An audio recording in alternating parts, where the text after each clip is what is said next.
Assalamualaikum warahmatullahi wabarakatuh. Halo Sobat Misteri Sunyi Mencekam. Bahagia sekali kami bisa kembali hadir menjumpai Anda. Tentu seperti biasa kami akan menyuguhkan cerita-cerita misteri yang menarik. Dan kali ini kami sudah menyiapkan sebuah kisah misteri yang berjudul Misteri di Balik Indahnya Sendang Ratu.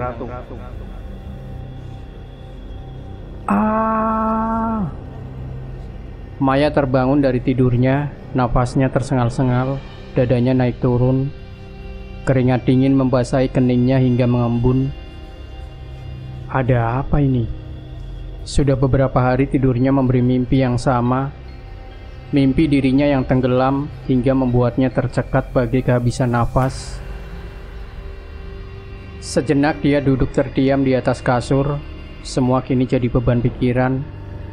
Padahal dia masih berduka ditinggal ibunya yang wafat sebulan yang lalu, menyusul bapaknya yang lebih dulu mangkat waktu dia masih kecil. Kini pikirannya coba menyuguhkan berbagai macam penjelasan tentang mimpinya itu, mulai dari yang paling masuk akal sampai yang paling ngawur sekalipun. Dan dari semua itu, ada satu hal yang justru paling menjurus. Apa jangan-jangan semua ini ada hubungannya dengan peristiwa yang pernah dialaminya waktu dia masih kecil? Maya masih ingat betapa dirinya pernah nyaris tewas tenggelam di Sendang Ratu, sebuah kolam mata air yang ada di kampung halamannya. Kejadian itu hingga kini masih menimbulkan tanda tanya. Bagaimana bisa dia yang sedang bermain di tepian sendang, tiba-tiba saja sudah ada di dasar kolam? Seandainya saja waktu itu tak ada nenek, mungkin dia sudah tewas tenggelam. Tapi kini, seberapapun keras dia mencoba, tetap tak bisa menemukan benang merahnya. Semua hanya sekedar asumsi liar. Kepalanya malah jadi pusing memikirkannya. Kring, kring. Ponsel Maya berdering buyarkan lamunan. Ada nama Andri yang muncul pada layar. Halo Mai, kamu jadi pulang kampung? Tanya Andri di seberang sana. Nggak tahu Andri, masih ragu. Masih pikir-pikir dulu. Loh, ini sudah hampir sebulan ibumu wafat. Nenekmu di kampung berhak tahu. Kamu kan gak bisa hubungi beliau. Jadi kamu yang harus datang ke sana. Iya, tapi ibu dulu selalu wanti-wanti, jangan sampai aku pulang ke sana lagi. Gak tahu kenapa. Aku ngerti, tapi biar bagaimanapun, nenekmu berhak tahu. Ibumu itu kan anaknya nenek. Masa anaknya meninggal nenekmu malah nggak tahu? Lihat nanti aja Dendri. Udah dulu ya, aku mau mandi. Ujar Maya lalu menutup sambungan teleponnya. Maya kembali merenung, tapi kini pikirannya melayang pada kampung halamannya. Tak terlalu banyak yang bisa dia ingat, hanya sedikit yang bisa dia kenang. Meski dia lahir dan menghabiskan masa kecilnya di sana, namun dia langsung dibawa ibunya pergi tak lama setelah bapaknya wafat. Jadi tak terlalu banyak peristiwa yang bisa mengisi memori ingatannya. Namun hingga kini, dia masih tak mengerti mengapa ibunya tak pernah mau kembali ke sana hingga akhir hayatnya. Padahal di sana masih ada nenek. Ibunya pernah bilang kalau dia amat trauma dengan kematian bapak yang terjadi secara tiba-tiba. Dan itu jadi satu-satunya alasan yang selalu dia kumandangkan yang membuatnya enggan untuk pulang. Kembali pada ucapan Andri tadi, Maya pikir kekasihnya itu ada benarnya. Neneknya di kampung berhak tahu kalau ibu sudah meninggal.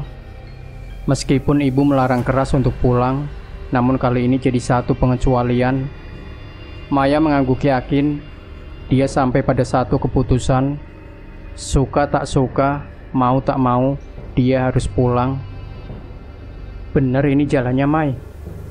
Tanya Andri di balik setir mobil sambil memicingkan mata. Coba memaksakan pandangan menembus jalan gelap. Iya, memang banyak yang berubah, tapi aku masih ingat kok, ini benar jalannya. Jawab Maya sambil memastikan peta GPS pada ponselnya. Akhirnya mereka tiba di depan sebuah gapura. Sejenak mereka berhenti.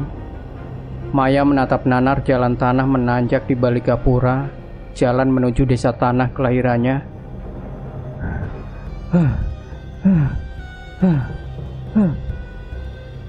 Nafas Andri mendadak tersengal-sengal, dadanya kembang kempis.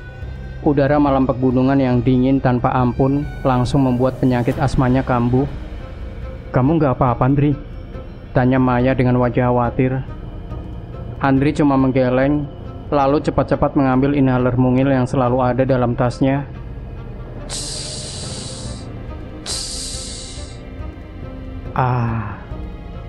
Andri bernafas lega, sebentar menyandarkan kepalanya pada kursi mobil. "Aku nggak apa-apa, Mai. Maklum deh, udara begini memang jadi musuh utama aku. Harusnya kamu nggak usah ikut. Aku takut kamu kenapa-napa," balas Maya. "Terus aku harus overthinking mikirin kamu yang sendirian kesini gitu?" "Ya enggak lah." Maya tersenyum. Andri begitu baik dan perhatian, bahkan kadang sampai mengabaikan dirinya sendiri. Hal itulah yang menjadi salah satu alasan mengapa Maya jatuh hati pada pemuda ini. "Ini tempatnya?" tanya Andri yang kini nampak lebih baik. "Iya, itu gapuranya. Gila ya. Udah bertahun-tahun bentuknya masih gitu-gitu aja. Jadul banget," balas Maya. "Kok rada nyeremin ya?" Andri menimpali entah serius atau bercanda. Maya cuma tersenyum sambil mengangkat bahu. Tapi dia maklum, Andri yang lahir dan besar di kota pasti tak terbiasa dengan suasana sunyi seperti ini. Mobil pun kembali melaju, bergerak pelan menembus jalan kampung yang remang diterangi cahaya lampu ala kadarnya. Hingga akhirnya mereka kembali berhenti di sebuah pelataran rumah yang cukup luas. "Ini rumah nenekmu, Mai? Gede juga ya." Andri berdecak kagum sambil memandangi rumah besar dan area sekelilingnya. Maya tak menjawab. Entah mengapa dadanya malah jadi berdebar-debar. Apa yang harus dia katakan pada neneknya? Telah lama dia dan ibunya pergi, lalu kini tiba-tiba dia datang dengan membawa kabar duka. Tak terbayangkan bagaimana reaksi neneknya. Andri turun dari mobil, sebentar membenarkan rambutnya yang sedikit berantakan. Maya pun ikut turun. Tapi ketika dia baru melangkahkan satu kaki, mendadak terdengar suara aneh yang berbisik lirih di telinganya. "Sudah waktunya." Maya seketika menghentikan langkah, menautkan alis sambil pasang telinga. Andri pun heran melihat tingkah Maya yang tak biasa. "Kenapa?" tanya pemuda itu sambil mendekat. Enggak apa-apa," jawab Maya sambil gelengkan kepala. Dia pikir telinganya cuma salah dengar. Maya pun lanjut melangkah, namun kembali terhenti saat melihat pintu rumah perlahan terbuka. Lalu muncul seorang wanita berkebaya yang lantas berdiri mematung sambil menatap tajam ke arahnya. "Nenek?" Maya bergumam lirih, lalu melirik Andri yang tersenyum sopan ke arah wanita itu. Keduanya pun mendekat. Sang nenek diam menunggu. Wajahnya kaku tanpa ekspresi, matanya menatap dingin ke arah Maya yang terus melangkah menghampiri. "Nek." Maya memanggil singkat. Bukannya tak sopan, tapi dia begitu terkesima. Wajah nenek sedikit pun tak berubah. Wanita itu bagai tak menua, sosoknya masih sama persis seperti terakhir kali Maya mengingatnya. Nenek tersenyum, tapi bagi Maya lebih mirip sebuah seringai. Andri melangkah maju lalu meraih jemari nenek, lantas menciumnya.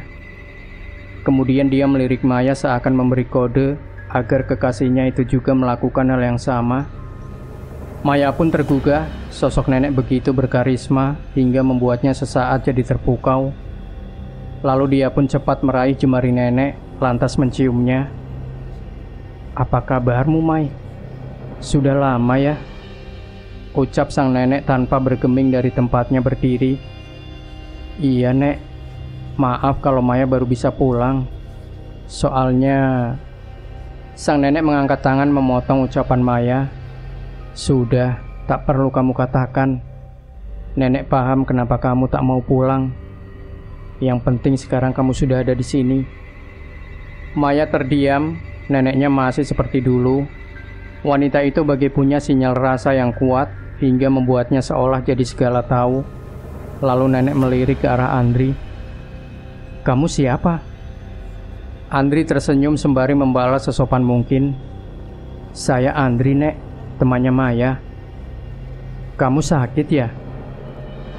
Andri terkejut, Maya juga. Andri jadi gugup tak tahu harus menjawab apa. Tapi Maya coba bantu Andri untuk memberikan jawaban. Iya Nek, dia sakit asma sudah sejak kecil. Malah tadi sempat kumat. Tapi sekarang dia nggak apa-apa.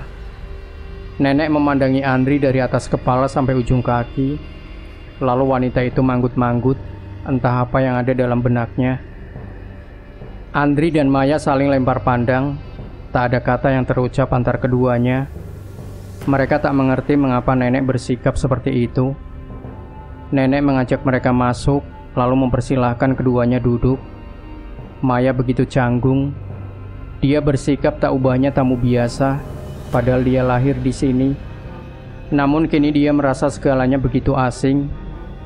Apa yang hendak kamu sampaikan hingga membuatmu datang kemari? Tanya nenek tiba-tiba. Maya kembali kagum. Nenek memang luar biasa. Bagaimana bisa dia menebak dengan tepat? Sejak tadi tak henti-hentinya nenek terus memberi kejutan. Sejenak Maya melirik ke arah Andri. Gadis itu seolah butuh dikuatkan agar berani untuk bicara. Andri paham, pemuda itu pun mengangguk pelan. Ibu Nek, ibu meninggal sebulan yang lalu. Maaf kalau Maya baru bisa kasih kabar. Maya nggak tahu bagaimana caranya hubungi nenek. Makanya Maya datang kemari. Nenek seketika menundukkan wajah sambil meremas-remas jemarinya. Matanya yang sejak tadi dingin, kini mulai berkaca-kaca. Namun dia seperti coba sembunyikan perasaannya. Andai saja ibumu mau dengar ucapanku dan tak pergi dari sini, mungkin saat ini dia masih hidup. Ucap nenek lirih dengan suara yang sedikit bergetar. Maya pun iba. Meskipun dia tahu neneknya punya hati sekeras batu, namun wanita itu tetaplah seorang ibu. Wajah nenek yang jadi sendu menjelaskan kesedihannya yang tak terungkap. Ya sudah, semua sudah terjadi. Sekarang tinggal kamu dan nenek. Nenek tak berharap kamu mau kembali menetap di sini. Tapi setidaknya kamu bersedia tinggal beberapa hari. Bagaimanapun juga, ini adalah rumahmu, ucap nenek. Maya membisu, permintaan nenek terdengar tulus dan wajar. Lagi pula harus diakui, ada sedikit rindu yang terselip dalam hati. Rindu pada teman-teman masa kecilnya, rindu pada hijaunya daun dan rerumputan, dan yang paling aneh, rindu pada jernihnya air sendang ratu. Iya Nek, rencananya memang Maya mau tinggal beberapa hari. Sekalian Maya mau ziarah ke makam bapak. Jawab Maya yang langsung melirik Andri demi melihat respon pemuda itu. Andri sepertinya tak keberatan, semua memang sesuai dugaan Maya. Bagaimana mungkin pemuda sebaik Andri menolak permintaan seorang nenek pada cucunya? Malah bisa-bisa dia marah kalau Maya menolak. Akhirnya Maya dan Andri dipersilakan untuk istirahat. Keduanya tidur di kamar yang terpisah. Maya menempati bekas kamarnya dulu, sedangkan Andri dipersilakan tidur di kamar yang lain. Maya terbangun kala matahari sudah meninggi. Rasa lelah membuatnya tidur begitu nyenyak. Sesuatu yang mulai sulit dia dapatkan sejak dia bisa mengalami mimpi anehnya. Dia bangkit dari tempat tidur, lalu melangkah keluar kamar. Di situ dia sedikit kaget ketika melihat Andri yang sedang duduk berbincang-bincang dengan nenek. Tuan Putri sudah bangun, canda Andri sambil tertawa. Wajahnya nampak sumringah. Lebih baik kamu langsung mandi lalu sarapan. Katanya kamu mau ziarah ke makam bapakmu, kata nenek. Maya mengangguk mengiyakan. Dia pun berbalik meninggalkan Andri dan nenek yang terdengar kembali berbincang dengan akrab. Maya sempat heran bagaimana Andri dan nenek bisa seakrab itu. Dia tahu persis bagaimana neneknya. Wanita itu seperti es yang dingin, tak mudah bagi orang untuk mencairkan hatinya. Tapi lantas Maya maklum, Andri pemuda yang supel. Dia dengan mudahnya bisa langsung akrab pada siapa saja. Wawasannya yang luas membuatnya mampu bicara tentang segala hal. Mungkin itu yang membuat Andri bisa mengambil hati nenek dalam waktu singkat. Selesai mandi dan sarapan, Maya dan Andri pamit untuk ziarah ke makam bapak. Sang nenek melepas kepergian mereka dengan tatapan misterius sambil berdiri di teras rumah. Makamnya jauh, Mai? Tanya Andri dalam langkahnya meniti jalan setapak. Lumayan, ada di kaki gunung sana. Ini yakin kamu mau ikut? Jalannya rada nanjak. Aku takut asmamu kumat lagi. Lah, kok bingung? Kan ada ini. Sanggah Andri sambil menunjukkan inhalernya. Maya cuma bisa nyengir. Sebenarnya dia kasihan pada Andri. Pemuda itu bagi tergantung pada alat mungilnya. Namun Andri menganggap penyakitnya itu angin lalu. Sepertinya dia tak sudi orang lain kasihan padanya. Dia tak mau orang-orang jadi bersikap baik hanya karena merasa iba. Kok kamu tadi bisa langsung ngobrol akrab sama nenek? Asal kamu tahu, nggak sembarang orang bisa begitu. Tanya Maya di sela-sela langkahnya. Nggak tahu juga, Mai. Tadi sehabis aku mandi, nenek tiba-tiba panggil aku. Dia tanya-tanya tentang aku dan keluarga aku, juga tentang penyakitku. Ya, aku jawab apa adanya. Lalu, apa kata nenek? Nggak banyak. Tapi nenek sempat bilang kalau penyakitku itu bisa saja sembuh seandainya orang tuaku masih ada. Aku nggak ngerti apa maksudnya.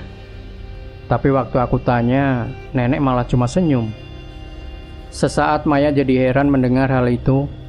Apa maksud nenek bilang begitu? Apa hubungannya penyakit Andri dengan kedua orang tuanya yang telah wafat? Tapi Maya tak mau terlalu memikirkannya dan terus melangkah menyusuri jalan setapak yang kian menanjak. Tak lama mereka berpapasan dengan seorang lelaki tua berbadan tegap yang sedang memikul 2 buah keranjang besar berisi batang-batang singkong. Pak Gimin? Ini kan Maya ya? Ya ampun, Mai. Kamu kemana saja? Sudah besar kamu ya? Gimana kabar ibumu? Sahut Pak Gimin, tetangga dekat rumah neneknya. Ibu sudah meninggal sebulan yang lalu. Makanya saya datang kemari untuk mengabari nenek. Innalillahi, ibumu meninggal. Kok bisa?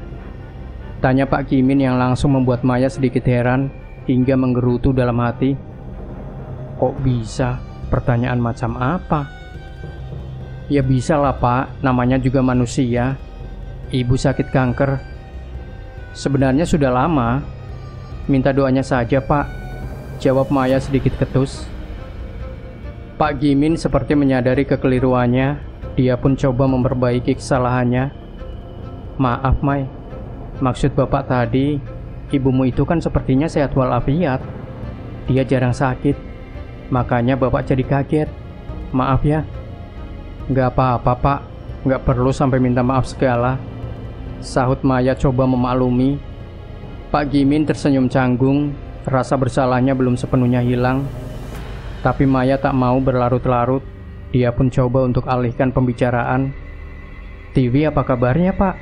Ucap Maya menanyakan kabar Tiwi, anak Pak Gimin, salah satu teman masa kecilnya. Dia baik-baik saja, Mai. Dia pasti senang kalau tahu kamu ada di sini. Ini kamu mau kemana? Mau ke makam Bapak, jawab Maya. Oh gitu. Ya sudah, silakan lanjut. Saya mau ke ladang dulu, ucap Pak Gimin sambil membenarkan keranjang yang dipikulnya. Maya mengangguk pelan. Pak Gimin pun pamit pergi. Maya terus memandangi lelaki itu hingga menghilang di kejauhan. Andri yang sejak tadi diam jadi sedikit heran melihat hal itu. Kenapa, Mai? Enggak apa-apa. Maya sengaja berbohong, padahal dalam hatinya kini penuh tanya. Bagaimana mungkin Pak Gimin yang dulu dia kenal sebagai lelaki tua yang sakit-sakitan, kini terlihat begitu sehat dan gagah. Padahal hampir 16 tahun lamanya mereka tak bersua.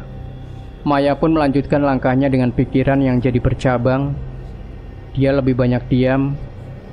Andri yang berjalan di sampingnya tak berani mengusik. Dia pikir hati Maya sedang haru karena akan mengunjungi makam bapaknya.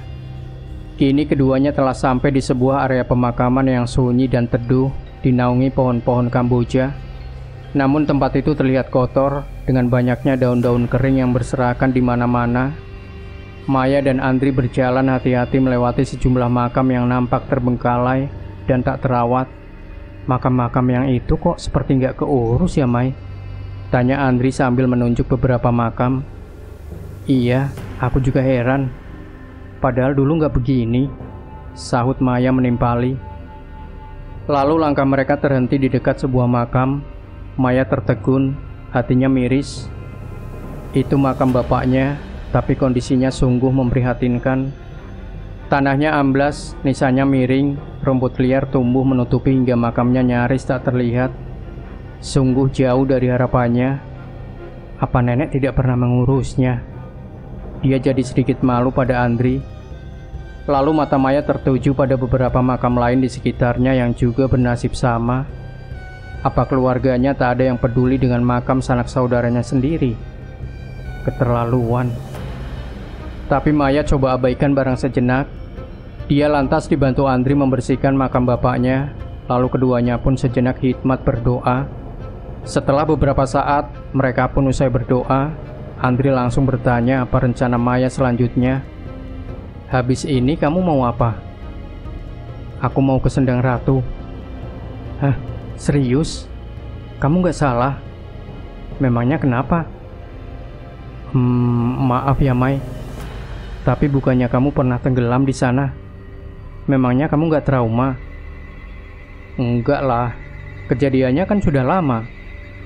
Memang dulu aku sempat trauma, tapi sekarang sudah move on. Andri tak sepenuhnya percaya. Bagaimana mungkin kejadian seperti itu bisa dilupakan? Tapi Andri tak mau protes. Di sini dia hanya mendampingi kekasihnya itu.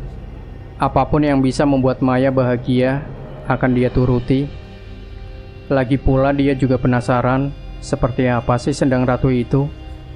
Dia ingin melihatnya secara langsung. Selama ini dia hanya mendengar semuanya dari cerita Maya saja.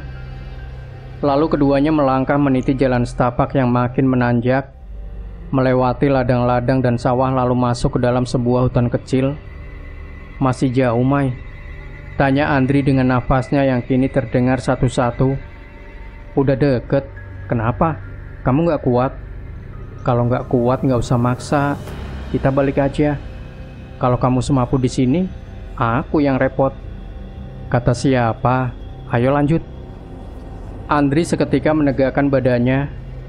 Dia paling anti diremehkan seperti itu. Kalimat gak kuat sudah sering dia dengar.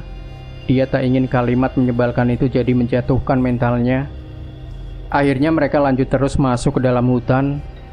Jajaran pepohonan yang kian rapat membuat suasananya jadi sedikit redup. Dada Andri berdebar-debar. Entah mengapa bulu kuduknya jadi berdiri. Dia melirik Maya, tapi gadis itu nampak melangkah dengan tenangnya. Kini langkah mereka terhenti di satu tempat yang sedikit lapang, di mana ada sebuah kolam besar dengan air yang jernih, dikelilingi bebatuan dan pohon-pohon besar. Suasananya sunyi dan temaram. Sinar matahari seolah tak mampu menembusnya. Tempat ini terasa begitu sakral. Tak ada suara-suara. Hanya ada angin yang berhembus pelan menerpa pohon-pohon besar yang berdiri bagi penjaga.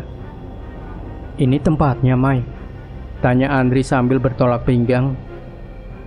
Namun Maya tak menjawab. Gadis itu dia mematung menatap air sendang yang tenang dan jernih. Andri jadi kasihan.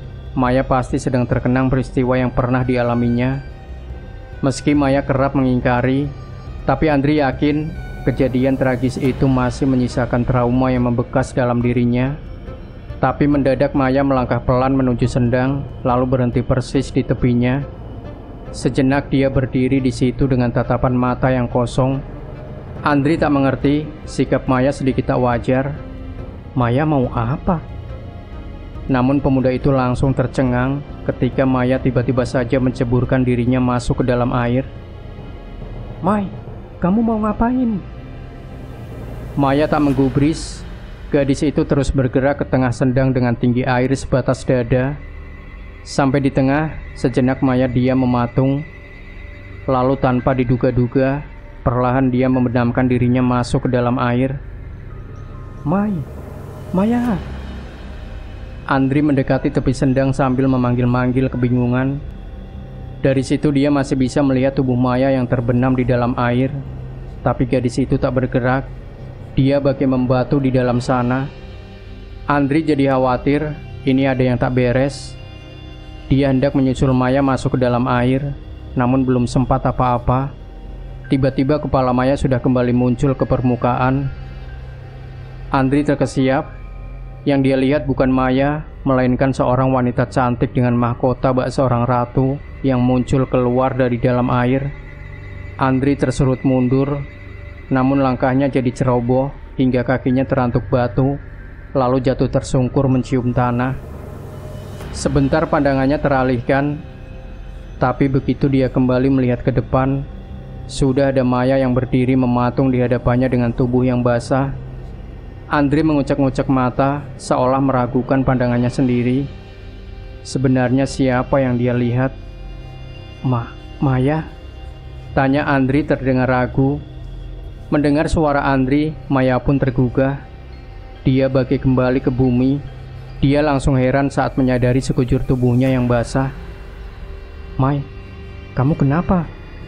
tanya Andri. Maya tak menjawab, tubuhnya terasa dingin. Kepalanya mendadak pusing. Dunia seakan berputar cepat, lalu dia pun ambruk. Nah, Sobat Misteri Sunyi Mencekam, apa yang sebenarnya terjadi dengan Maya? Pastikan Anda tidak melewatkan bagian kedua dari sebuah kisah misteri yang berjudul Misteri di Balik Indahnya Sendang Ratu. Jangan lupa berikan komentar Anda, like, share video ini, subscribe channel Sunyi Mencekam, dan nantikan kembali cerita-cerita misteri terbaru dari kami. Wassalamualaikum warahmatullahi wabarakatuh.